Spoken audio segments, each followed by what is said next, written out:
Well, thank you, Senator Schumer. Thank you to Senator Murray and Senator Smith for your leadership. Thank you all for joining us this afternoon. This is the anniversary of the Roe v. Wade decision in the Supreme Court. I remember when that decision came out, and I remember what it was like before that decision for women who were facing unexpected and unplanned for pregnancies. This used to be a day to celebrate that decision, the hard-won victory of generations of women who finally had the right to determine our own futures for our bodies. But since the Dobbs decision in 2022, this day now shows how far we've gone in the wrong direction.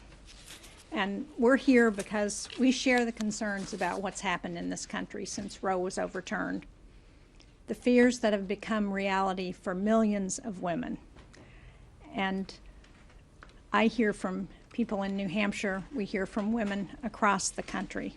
And it's especially frustrating that our Republican colleagues, not all of them, we have some who believe that women should make their own decisions, but for those who have sponsored the Langford bill that Senator Murray referred to, it's particularly frustrating that this is being done on the first week that this new administration has taken office.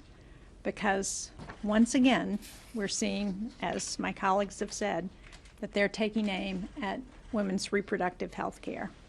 Instead of focusing on what the American people want, which is to find ways for us to work together to lower costs, to make health care more accessible, to address the reproductive health of women, what this legislation would do is to put women's lives in danger. And while all Americans struggle to make ends meet, struggle to afford the basic health care that they and their families need, this is what we're being given by the new administration.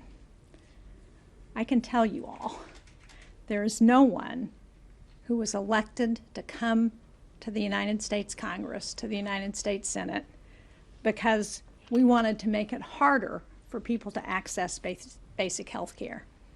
No voters in this country said, go to Washington, make it hard for people to get health care. Make it hard for them to afford it. Make it harder for women to access the health care that they need. No elected official here in Washington or in any state capital, in any court in this country, should be in charge of making the most personal and difficult decisions that women and their families and their doctors should be making. You know, we should be here voting on legislation to make health care more affordable, to make women's access to care better when women are dying across this country because of the Dobbs decision.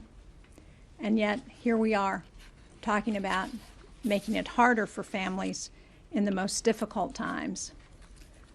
I hope that our Republican colleagues are going to come to the table and work with us to drop this extreme agenda and to work on what the American people want, which is more affordable access to health care, the ability for women to make our own decisions about our bodies and our futures, for us to have opportunities in this country.